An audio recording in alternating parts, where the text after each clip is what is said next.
ఆయన్నే చూడండి, మా ఊరి చెరువు ఏ విధంగా అయితే పారుతుందో. పెద్ద చెరువు అండి ఇదే.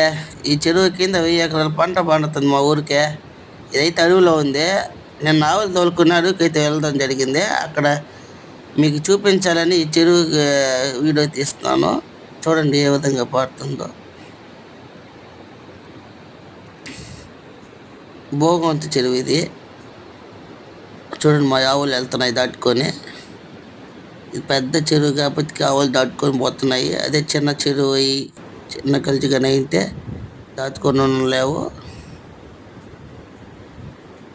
చూడండి ఈ చెరువు నిండితే చాలా 1000 ఎకరాల పంట పండుతుంది మా ఊరికి. ఇంకా పంటలు పండిపోయినంటే ఈ చెరువు నిండిపోయిందంటే ఈసారి బాగా పంటలు పండుతాయి. ఫ్రెండ్స్ సబ్స్క్రైబ్ చేయండి, ఫ్రెండ్స్ లైక్ చేయండి.